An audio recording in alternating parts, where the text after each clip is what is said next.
Hi, my name is Carson Lang. I'm the Technical Regional Manager at OptaSense, and today I'm here to demo the splicing, the use of the ODH or the DAS unit, and the OTDRing. So hopefully I can give everybody a practical tutorial that you guys can use to hit the ground running with your systems and set up in the field on your own.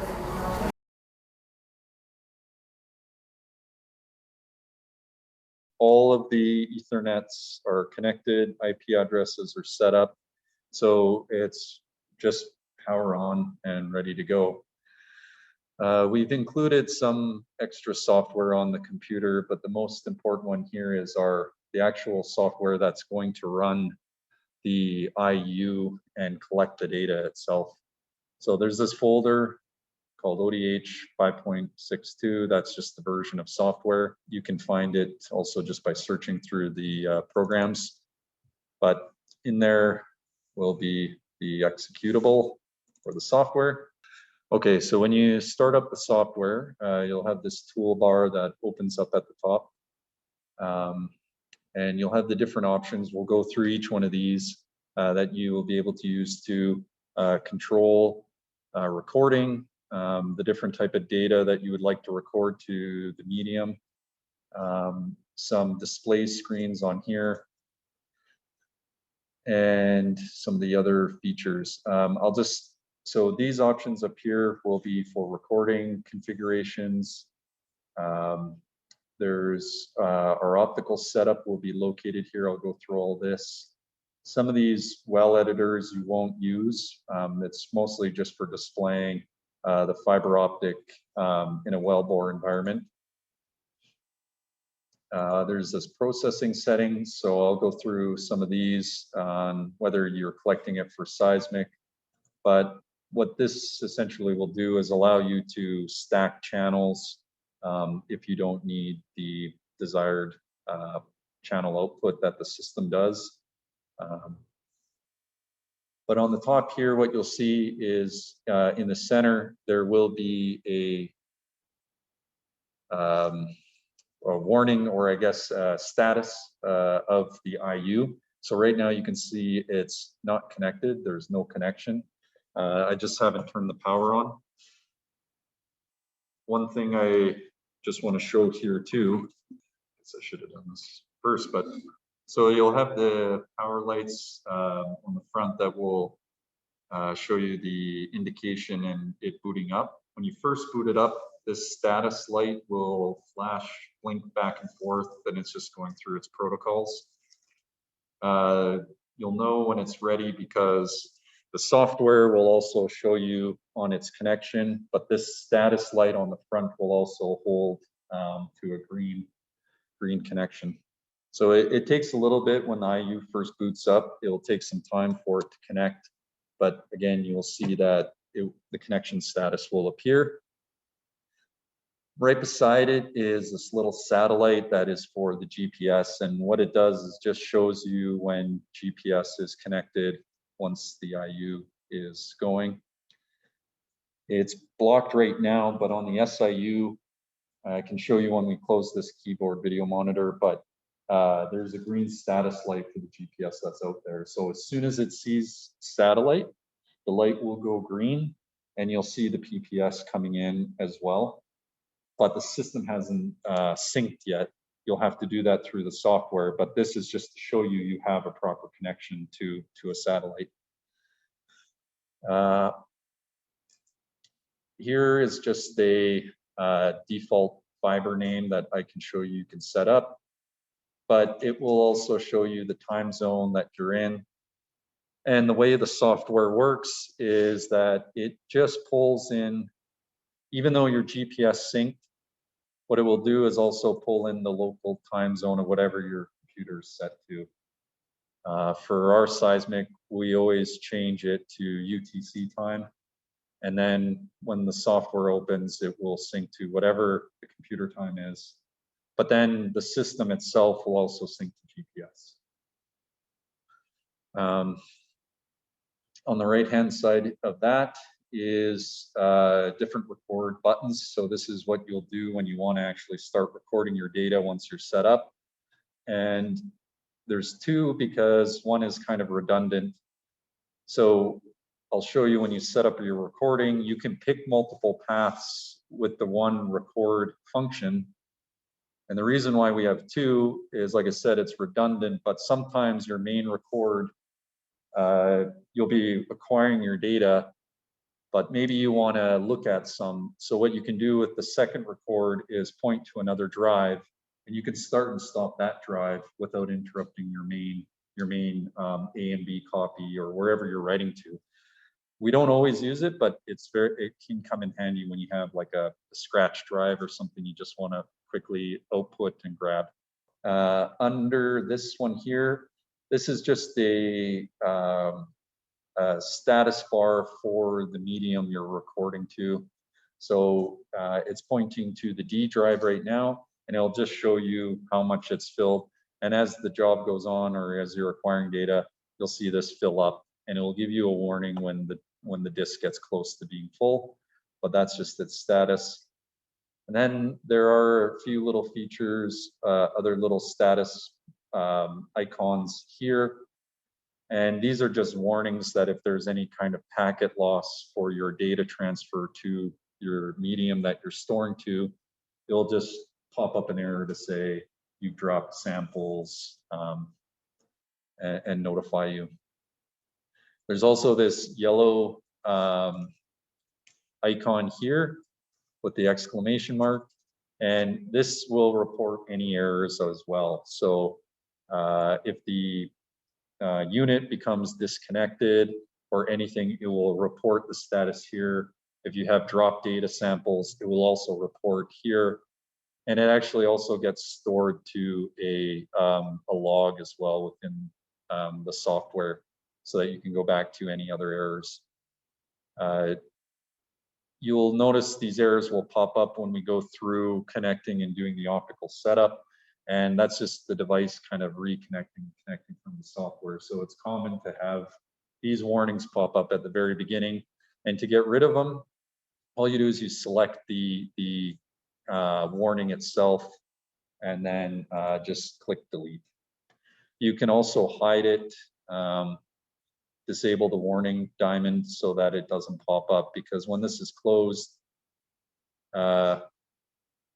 it will flash immediately on the screen to warn you, but you can have that turned off.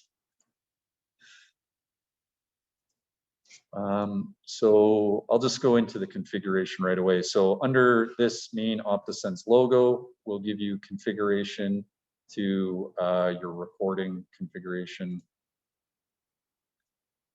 So when you click that, it pops up, and it's just pretty simple. You select the drive that you want to start writing to. So here's a 12 terabyte already loaded. So we'll just pick the F drive, you click OK, and it goes to it.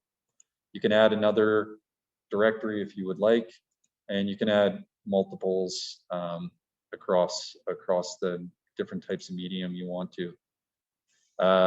Typically, we do an A and B copies, so we point to 2 drives. But really, it's up to you guys. If you had these extra directories, you can just click the minus sign there, and it gets rid of the different drives that you have. You can also set the file duration or maximum file size. So if you're writing to disk and some of the software you have will only take, say, 500 megabytes, you can specify that. So as it's writing to tape, it will only pop out 500 megabyte chunks of data at a time.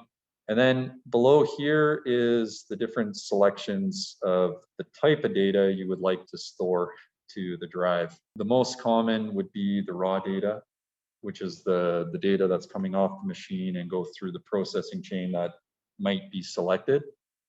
And it is in a ProtoMel HDF5. So all of our file format is, the industry is going into the way of ProtoMel HDF5 for all DAS data, similar to SegWi, so that all companies have the same byte location and headers, that not everybody's just passing around data. So this is the one you would want to select, ProtoMel sensor data. There is this CDT data, you won't use it, but this is just our kind of raw internal format for OptaSense. I'll go through it as well, but this process sensor data is kind of the same, but like I said, there are certain workflows that you can pass the data through, and the process sensor data is at the end of that processing chain. But if you want whatever comes out of the box that we set up, you will just want to record just sensor data. And I'm sure that's what you guys will be using most. Here, there's this FBE. Again, we have all this in the manual too, but what this FBE data is, with our units, you can display the frequency information and the amplitude on the screen, the waterfall displays. And you can separate those based on your sampling rate into different frequency bins. And I can show you that here when we connect the fiber. But this FBE data is frequency band extracted data. And you can set up those different windows to analyze whatever you're collecting. And that's what that's for. You can reprocess it after, as long as you have the raw data, you can reprocess FBE. They're much smaller file sizes. They're kilobytes compared to what the raw data can be, up to terabytes. But you can always reprocess after the fact with the raw data. I would recommend, if you want to visualize things right away, is to select the FBE data and then obviously record your raw sensor data. You can record the FFT data of it as well, but the FFT data is also going to be pretty much around the same size as your raw data, and we never collect it in the field because you can always reprocess that if needed after the fact with the raw data. There's a DTS options, but you guys don't have a DTS right now. And this seg-y one is what it does at this point for this seg-y option is that it will just start writing seg-y files based in chunks that you decide. So this is a 10-second interval that it'll just, every 10 seconds, it writes a seg-y file on top of, or in addition to the raw data. So any of these selections that have a blue on it, like this seg-y, if I click the check mark and you click this blue, like a link, a hyperlink, it will come up with additional options that you can select. So for the seg-y, you can actually have it stored to, or no, sorry, this isn't storing it. This will store to the drive you select. There's this lookup table. What these are used for us is for microseismic work. If you guys get into that specifically in the field, but this lets us assign the channel locations automatically to the seg-y data, but is not required if you just want to save it. Again, if I go to the FBE data, there's another location to set this up, but it allows you to pick the update rate of the FBE data that you're interested in. So once you've selected the data you'd like, so we'll pick FBE and sensor, you just say save. Oh, okay. So it just warned me there saying that my recorder 2, which is this one, is already looking at the F drive, but I'll just switch it to my other drive. So G, it saves. It doesn't tell you that it's doesn't close or say, but when you click save, all these settings will be saved. And the nice thing about it as well is if the system does power down or you accidentally close it, it will remember those recording settings. So you don't have to go back in, but it's good just to double check if it ever does. So is it recording on 2 drives right now? I just have it pointed to the one drive. So we'll just go back here to the. I just didn't understand the issue with the F drive. It has it pointing. Oh yeah, so sorry. That was for the recorder 1, that recorder 1 button setup. If I go to the tab at the top in the same recorder configuration, you can set up recorder 2, but recorder 2 was pointing to the F. So it errored to say you can't do that. But can I ask another question about yep. these? So when you set up different directories, add another directory here, does it make a redundant copy? Yes. So So how about if you need to write over 4 drives, but just make 2 redundant copies for example?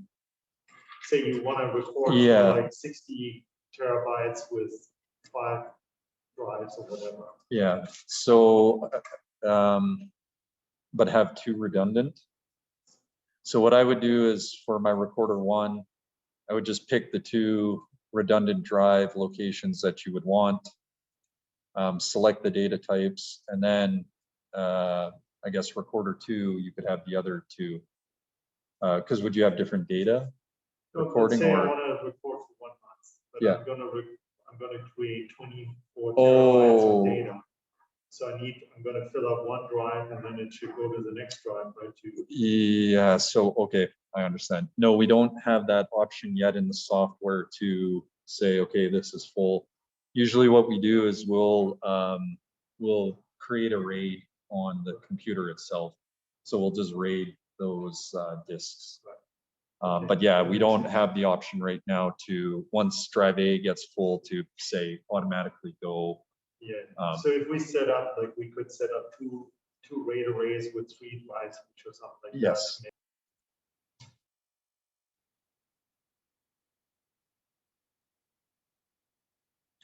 Again, all these options are in our manual, but I just today show you the ones that are probably you'll use immediately, but we can always help you guys with anything else if you have questions. But the most important, like I said, is going to be this recorder configuration here.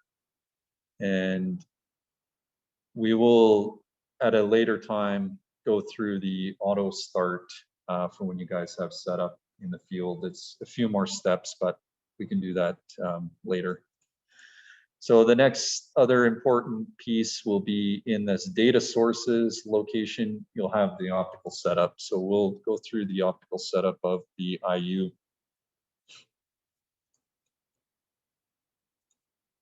So right now, you'll have this window that pops up for the optical setup. You want to leave this on generation 3. You'll always reboot with that option selected, and that's just for this type of unit itself. Below, it auto-populates already, but this is the IP address of that specific IU. They're all the same, but it's this, it'll always be auto-populated here. So when the software starts for the first time, if you do not have the auto start, you'll just have to say connect, and it's going to run through its checks here to do its connection checks. So you'll see it goes green to give you to say, yep, I'm connected to the system. And what you'll see here is this auto pulse balancing will pop up immediately for you for the laser to set itself up. So what the software is doing is the IU has to go through a laser pulse balance. So it's a dual pulse type system.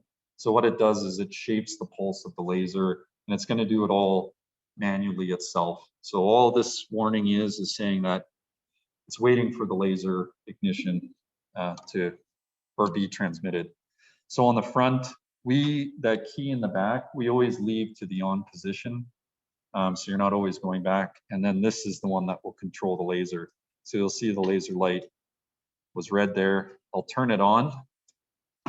And then you'll see the status of this window will start to change once it recognizes that the laser should be transmitting.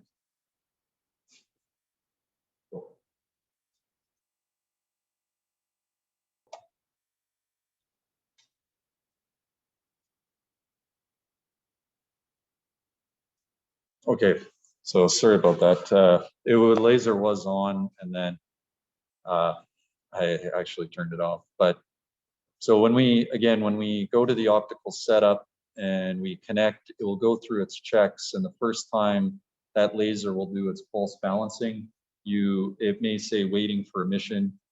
You turn the laser on, and that screen, you'll see it doing its check. It'll say pulse balancing for a while, and then it will disappear.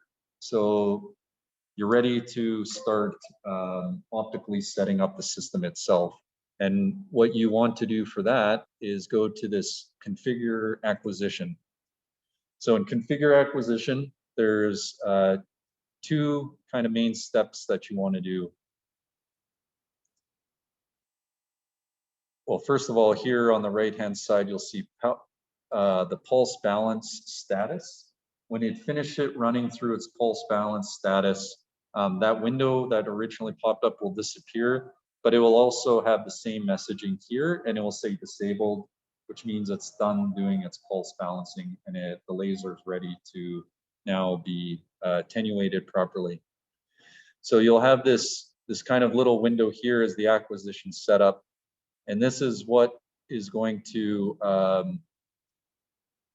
send out the ping rate of the pulse. So the ping rate will be dependent on the length of the fiber. So the longer the cable, the longer the fiber, the lower your ping rate will be. And that's because as the pulses go out and the light is reflecting back, you want to wait for the last bit of light at the end of that cable to fully come back before the next ping or pulses are sent.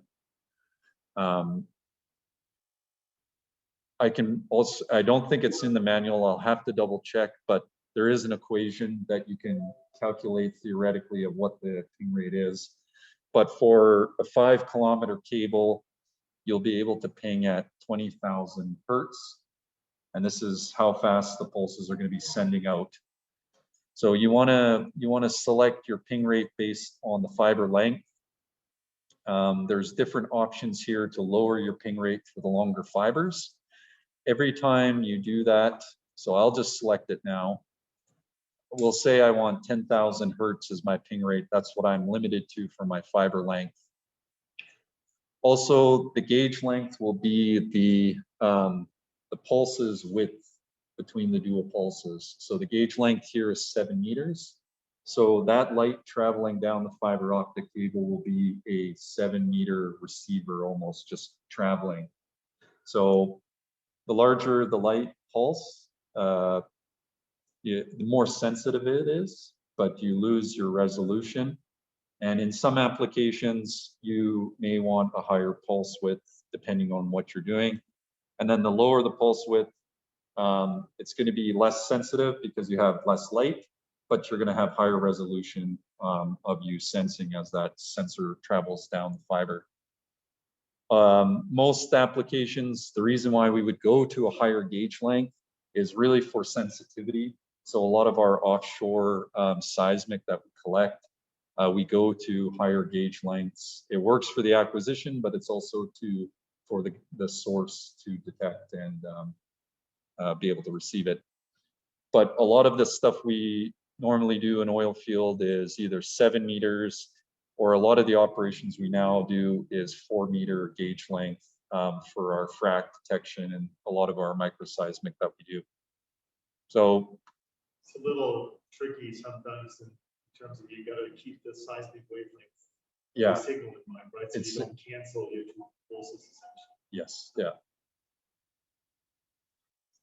So we'll say I want the ping rate, and we'll just leave it at 7 meters, but you can change it. So this is the first important step, is to set the ping rate, because now that I set it to 10,000, what you'll see is that it will go through that pulse balance again. It's got to reconfigure now the pulses to fit that. It's going to shape them. So now we'll just wait here for it to do its thing. And as it's doing that, I'll just go to the next piece here. So once you have your laser set up for the ping rate, you're going to want to do now the stream setup. And this is going to be what the acquisition is. And we'll have different data types here, but really the one that we've moved to now is a single data type. And there is some explanation in the manual of what these are, but this one here we call data type 37. And you'll see it says wavelength stacked for OCP for output channel pitch 1. So the channels that are coming out of the system are going to be 1 meter. and they'll be set to 1 meter. And DC just means that there's no low end filter on this. So this will go from DC to the Nyquist of your ping rate. And the wavelength stack is this system here is actually has 4 lasers. And what it does is the 4 lasers are offset in wavelength ever so slightly. And we fire each laser in time, one after the other. And then what it does is there's an algorithm that will pick the best laser signal out of them. And then we stack across the lasers for the signal quality. It's a different processing technique than some of our others, but that's what the wavelength stack means. So the 4 lasers are just going to sum together and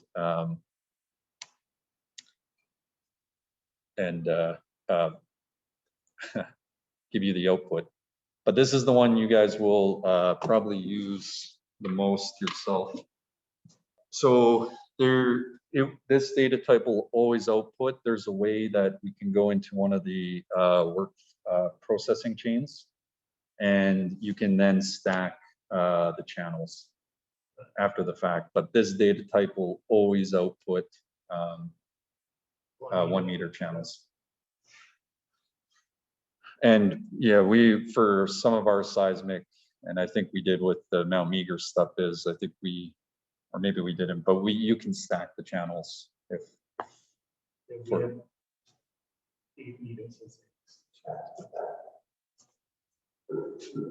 So if you are decimating, you have to have this anti-alias filter on.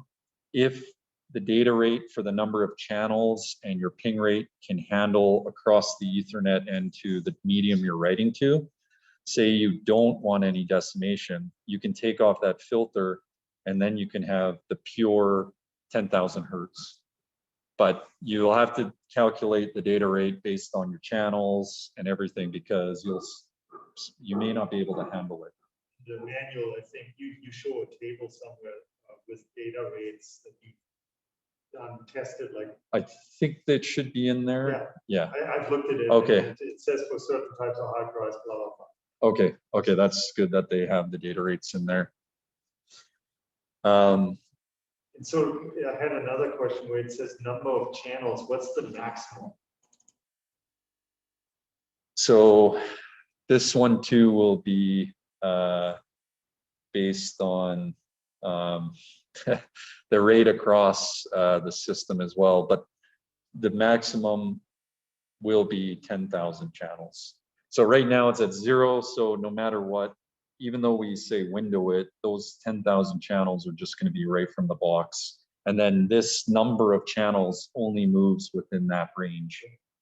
When you do this acquisition offset, it takes that from the back of the box and outputs it, and then says, okay, start your new 10,000 channels for the math out here. But we can go through that after for those applications. But for us, for most practical things, we just leave this at 0 because we're interested in all that fiber. So there's the decimation.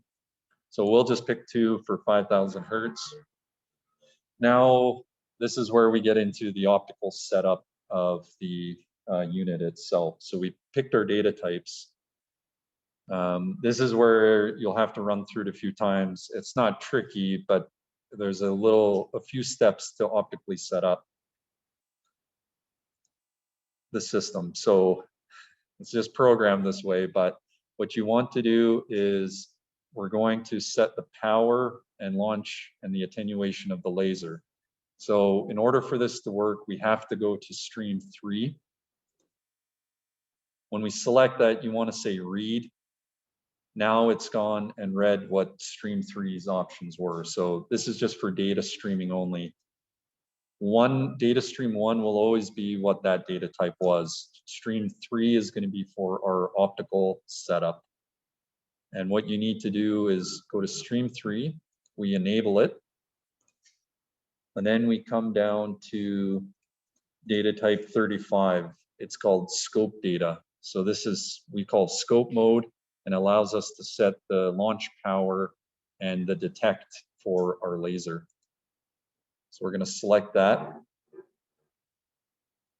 And then Start number of channels. Usually what I do is I just throw just the random number in right now. You might not know exactly the number of channels you want, but let's just put 100 and you're going to say set. Now you cannot control the decimation of this. This is just purely for the optical setup. So you want to make sure it's stream 3 is enabled, data type 35, and then your channels. We can change the channels later. What we need to do now is we need to go to the connection, the data stream connection for the optical setup.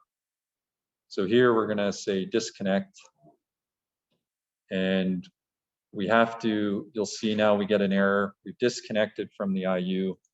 And now we're going to go to this control stream 3 is the stream connection for our optical setup only. So we'll select that and say connect.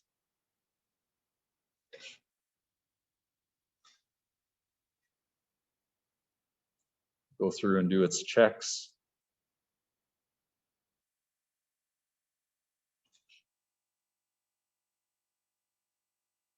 And then now you'll see too, when I disconnected at the top, there's a status bar too that in this optical setup that tells you what data type you're in, the number of channels in that. If you're not connected properly, it'll say no data received. And you'll know you've connected again because it'll display all of the options you have selected. But for optical setup, now that we're in control stream 3, you want to come down to configure attenuators. So this is where we're going to control the laser. Now, the most important thing about setting up for your laser is it's really basic. You want to get as much light power into the fiber optic cable as you can for those distances. But there is a trade-off. The longer the fiber is and the more power you try to put in as well, you'll actually get, they call it nonlinearity, where you'll just get a reverse effect essentially of your power. So it doesn't matter how much power you're actually putting in at that point, you'll start to, the signal essentially becomes weaker, I guess is the best way. And I'll show you, you'll see what it looks like. So the steps are put as much power as you can into the fiber before you hit the nonlinearity mode. Once you find that level of nonlinearity or that zone, then what you do is you come down to these other options here. So it'll be the detect now. And what it does is it moves the optical receiver to be more sensitive to the light coming back. So then you can boost the signal. So the launch option up here is what is the power for the fiber optic cable.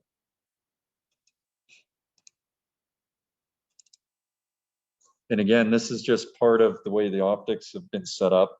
So it's a little confusing at first. It's in the manual too, but the number of channels in this optical setup is actually factor of 8. And it just has to do with how the optics team is set up. So just to make it more confusing, but we'll just put, let's say 650 channels. But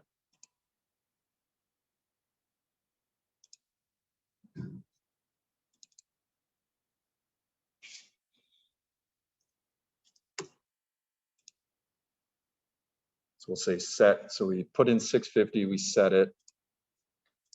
So this window here is going to be where we'll see the optical power of the laser here.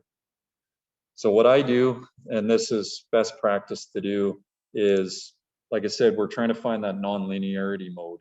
And what you don't want to do right away is, if you see I bring down the power, so I bring down this value, which increases the power. So this is like the attenuation on the laser. So the higher the number, the higher it attenuates the power. So we'll bring down the power, but I just want to show you something. So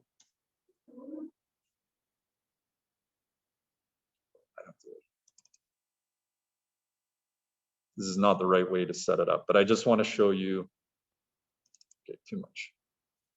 this is what it's going to look like. This is the amplitude of the laser that's coming back that we need to set up.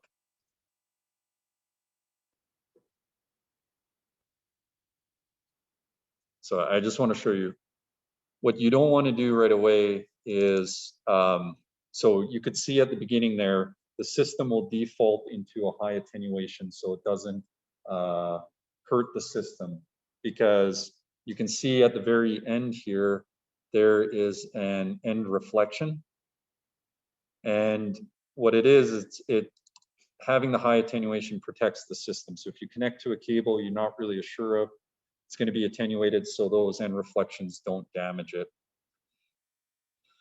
And because the attenuation was high, you couldn't see these amplitudes. So what I do is, my first step is to go to the detect, because you don't want to bring down the power right away in order to see the amplitudes, but you might have moved into that non-linearity mode immediately.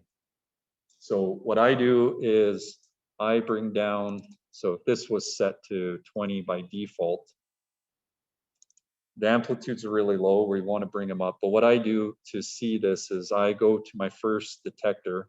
So each one of these is for the 4 lasers that we will control. I look at the first laser and I bring it down right away so I can just see the amplitudes and it's more visible. Once I see those, then this is where I start to bring down my launch or increase the power of the laser. And you can see as I come down, the amplitudes go up. And what you're looking for is, so I just go back and forth. What you're looking for is that point of nonlinearity. And what it's going to look like is, so we kind of went into it there. If you notice, all the amplitudes should be going up at the same rate together as you bring down the power. When you hit nonlinearity, you will see that the end of the fiber will be affected first. So you could see as I was coming down, these amplitudes in this section actually started to decrease. So you know you've hit nonlinearity. And that's the amount, the most power you can put into the fiber to have it optically set up the best. So I'm just going to exaggerate it though, but as you see, these amplitudes kind of jittered around. They're not going up linearly with the power. So this is bad, because when we go to look at this data, you won't have enough light, or the channels will not be able to be resolved at these locations. So I think I saw it around, say, 16. So what I do is I bring it back up again. And it's a little bit tedious, but this is the most important part. So the big arrow here moves it down in large chunks. And I just bring it down until I see maybe there. That might have been, yeah, you can see at this end section, it doesn't start to increase. So I'll say 16. What I do then is I back it off a bit more. And then I use the smaller function, which just is to kind of fine tune it. And then I just creep a little bit closer to where I think that nonlinearity is without going past. And this just allows you to fine tune it. So we'll say 16.5 is where, just before we saw it. You can also, with the mouse, you can just click and drag to zoom into locations if you need to zoom in to see those amplitude changes a bit better. But does that part kind of make sense? It's the most important part of all of the optical setup for your unit. So now that I found it, I know 16.5 is my optimal setup. Like I said, now we want to boost the signal some more. So we want to put the photo detector into the path of the light.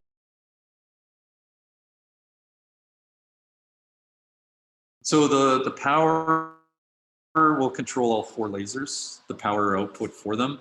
And then what you're doing is then changing the detect for each of the laser.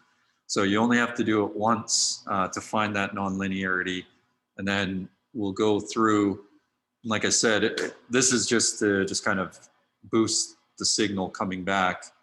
And what you're really doing here is you don't want it to something like this. I don't want to leave it long here, but all this data you'll see when you bring up the waterfall, they'll just be dead channels. It's just being clipped in the ADC there. So there's no hard and fast real rule is like where to get it, because certain environments will be a little bit noisier. You'll see the amplitudes. You may have to, I've been in on some fibers where this comes down to almost zero. It goes to the lowest the detect will go. But really you just want to keep your amplitudes, you know, let's say at like this 24 mark. But again, it's not, there's no rule. You may not be able to get your detect low enough to have these amplitudes at the end of the fiber to be really high, but you'll still get signal. And one way to verify it too is we'll look at the waterfall display, and you'll be able to see on the waterfall if you have clip channels or channels that don't have enough light will actually, it's called channel fading, but maybe I can force it to show you what the difference looks, but it'll just look like no data. So we'll just say this is good. This is a good optical setup here. One thing I just want to show as well is, oh, it kind of disappears, but there is that end reflection that kind of creeps in. Let's see. And sometimes I just want to see if I can get it to come back. If you have an end reflection and it disappears, usually it's just more of a drawing error of what the software does. So it will look like it wraps, but it's just that the amplitude is so high that it's clipped on here and it doesn't display correctly. And it may look like it disappears.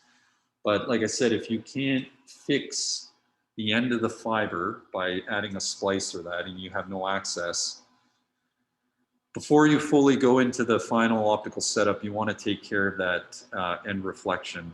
So what you can do is there's this button here, manage reflections.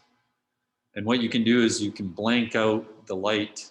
It will tell the system to ignore the light coming back to not damage it. So what I can do is I can add, in this one, you just say start channel. So say the end reflection is at channel 540. I can just set my range. And what you'll see, or I'll exaggerate it a bit, but so 450 to, so see it comes in and out, but it's just more of a display thing. So what I do is you try to creep up to the end reflection as close as you can, because the higher it is, you'll lose more channels as you're trying to try to mitigate this. But then you can go as far past as you want because it's not, there's no data there. So we'll just say 570. And you can see, you wouldn't want to do this, but all of that data now is blanked out and all those channels will disappear. But like I said, you want to try to creep up as close as you can to the end of it so you don't lose all those channels. So let's just say 449. Oh, oops, 549.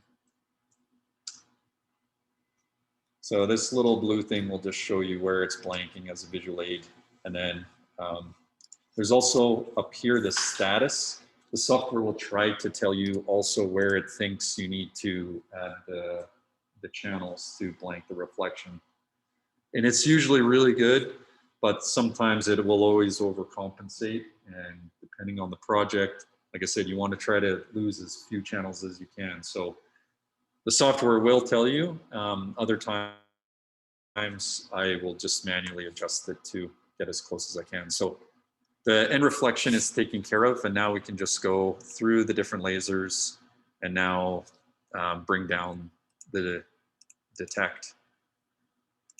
You can click, or what I just do is I just go down in chunks to make it faster. So you can type in some numbers to bring it down. So we'll say that looks good. That's good amplitudes. Just go through each one.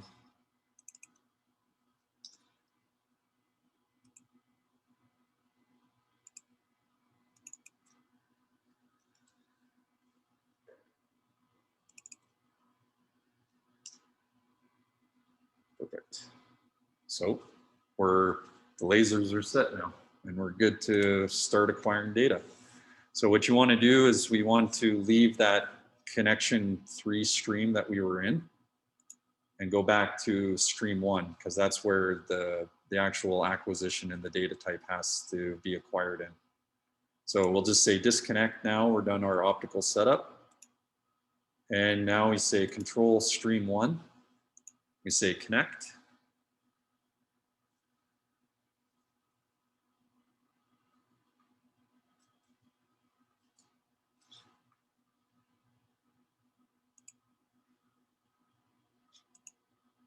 And then we go back to our configure acquisition. And this will be fixed. They're working on it right now, but you'll see when I automatically connect it, it's gone to this single pulse data type. It hasn't actually gone to it. So what you want to just make sure you do all the time is if you're coming back, just click read and you'll see that it's actually still in our data type 37 that we want to use. So from here, this is where we can now, we know our data type, it's set up, and we're going to decimate to 5,000 hertz. So we'll say set. And now this is, we're ready to collect data. So we only have 100 channels displayed and we want all 5,000. So let's just do 50 to 100.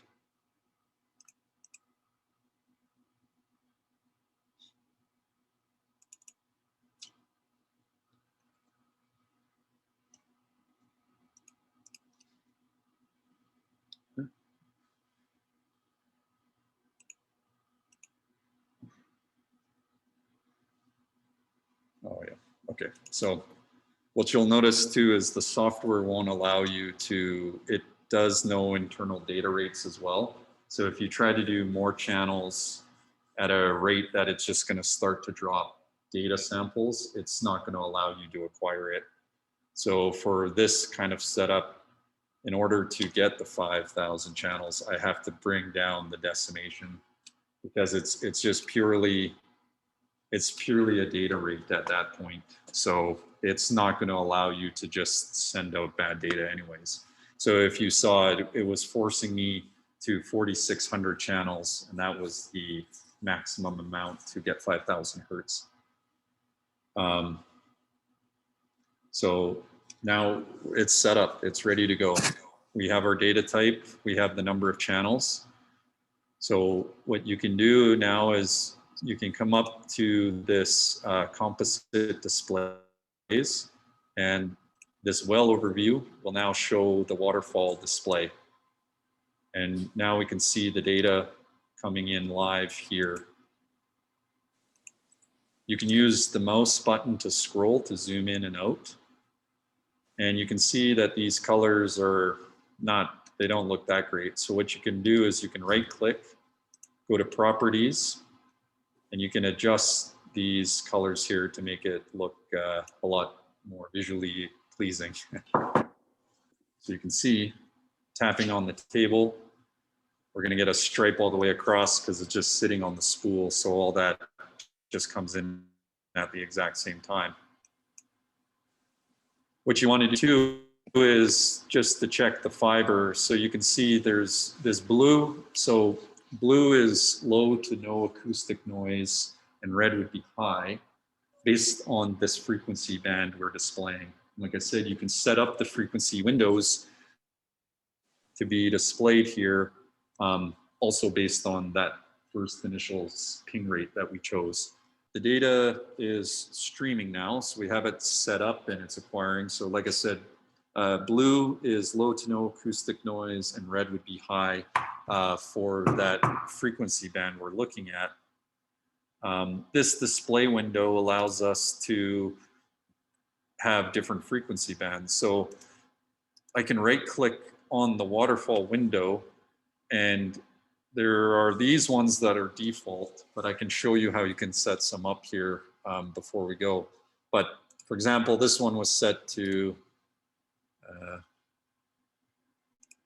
Oh, these ones aren't interesting. So 100 to 1,000 hertz. And while you're acquiring the data, it just allows you to pick out the features for different acquisitions of what you might be acquiring data for. So what I do too, as well as obviously you want to conserve data, space, size. So you can see here at the very end, we picked 5,200 channels, right? So what you want to do to conserve data space is just to really bring those channels back to something that's past the fiber. And as good practice, what I do or what our company does in the field is we'll display, 5 extra channels off the end of the cable. And then that way, you've recorded the entire cable itself. You don't have to, but that's what we do. And then also because if we hit record right now, you're going to start taking up data on your hard drive for channels that are essentially useless. So the extra channels at the end are more of just like an orientation to figure out where you are on the fiber if you do any other depth calibration type things. So I'll just come in here and say, oh yeah, sorry, I'll go back. When I have my mouse over the waterfall, you can see on the bottom left-hand side, there's actually some information there too. It'll have a depth display, which just reads off this left-hand side. And then you'll also notice there's a channel count, so you can figure out what channel that is, and then the actual optical distance related to that channel. So let's say 4472, set it.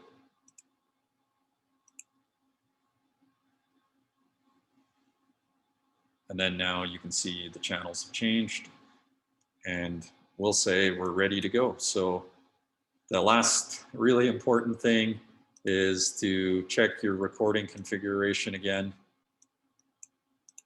So like I said, we wanted the raw data, so we'll have that selected. The FBE bands, which were dictated by, which were already set. And now I can just hit record. Oh, right. So if you're not GPS synced and you want to be, the software will error and tell you you're not GPS synced. So I want to be synced with GPS. So back in our configure acquisition window, on the right-hand side, you'll see there's this GPS trigger control. But the GPS, all you do is you say GPS enable, then align with PPS. And it actually, sometimes for the first time, it will take quite a while for the data to sync together. But if I click on that little satellite window at the top here, the status window will open up and it will show you that it's in sync mode and a red that it hasn't synced yet to the satellites. Once it does, you'll see the PPS on the software come in and it'll actually give you a warning and say its GPS is good. So we won't wait because sometimes the first time syncing will take a little while to align. But we'll just say we're good to go, we can record. If you don't care and you want to go off your clock time, you can just say, yes, I don't care that I'm not synced to GPS. Here it's going to add in a default recording name, but you can change this to anything you would want. So we can say test, and we'll say record. And the software will lock you out, and it will not allow you to do any kind of changes to your acquisition settings while it's recording. So I can't click anywhere. In order to do it, obviously, you just have to stop record. So click it again. It'll warn you if you are sure you want to stop. And now I can come in and make channel changes if needed.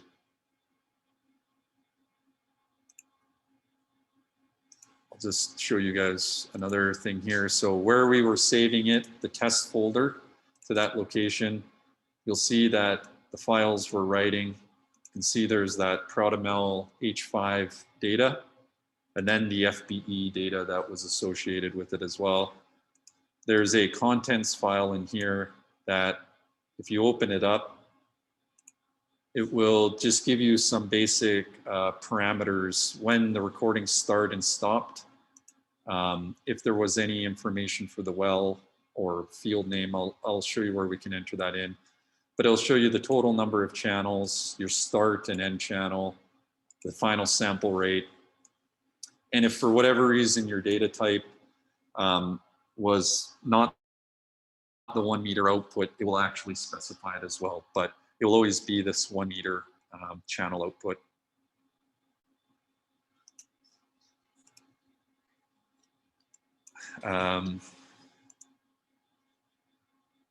So I think that's right now would be the basics. In the contents, there was that file, the, I guess, company information.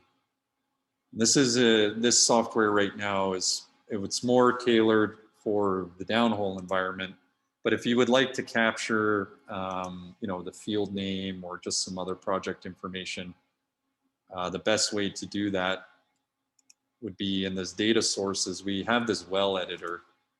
And if you are working in an environment where you're on the well, you can add in some, you know, plugs or whatever might be in the wellbore diagram. But what you can add here is the site name. You could just say U of C, and you can give it a, okay. It clicked off, but we'll say Cami is the name. And we'll you just come up here. You can fill in as much information as you want, but this is all just kind of metadata. It won't affect anything on the acquisition. And you just say save, go through, and you'll notice up here this little fiber information on this window. If you had multiple things going or wanted to know, you know, it's Cami. And then you'll see here for this purpose, if you're in the wellbore, you can see that it's added this wellbore diagram on the left-hand side. And there's a plug in this location now.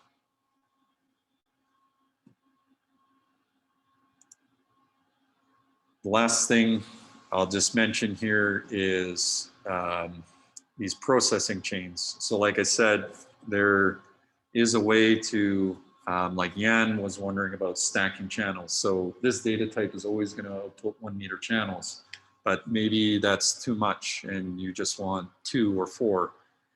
This is in the manual as well, but we have these different processing chains that you can select.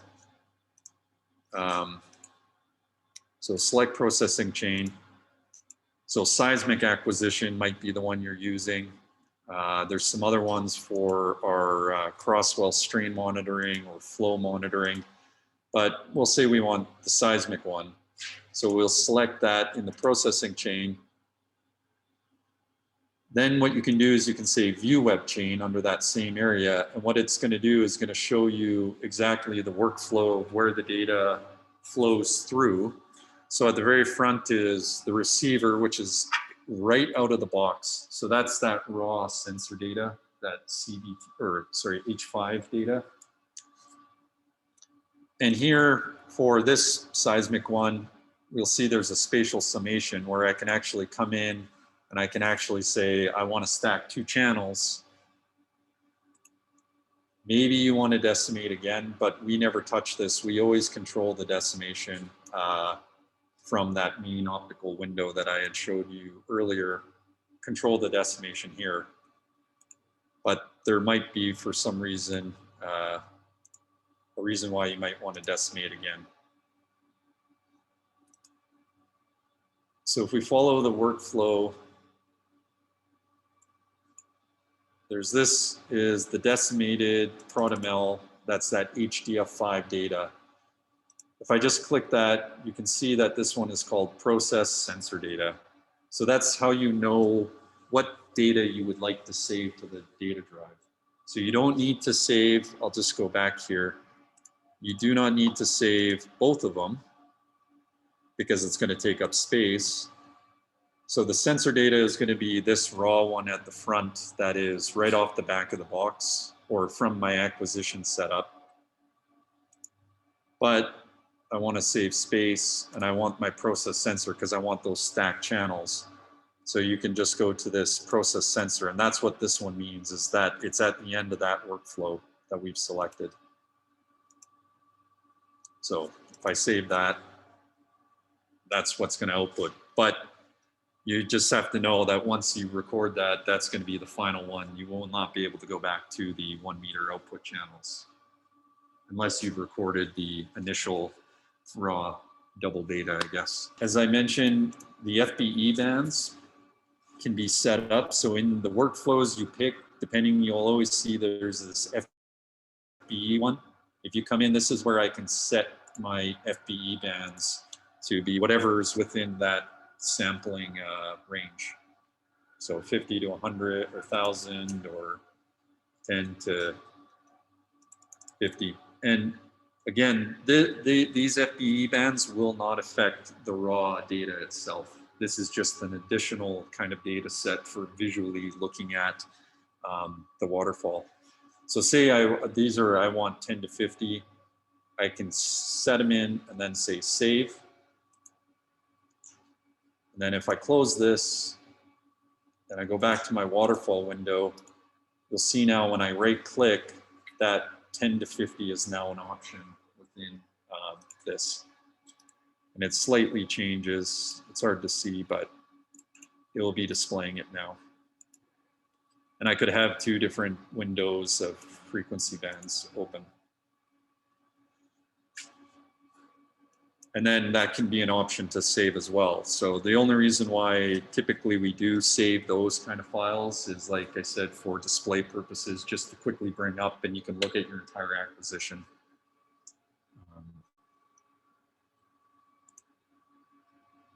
I think that is pretty much the basics to get you guys going. Again, it's going to be, it takes a lot of practice, and it's just like anything going through it, but the manual has all the info, and if you guys have questions or whatever, we're here to support and help you guys. But hopefully that's a good idea to get it going.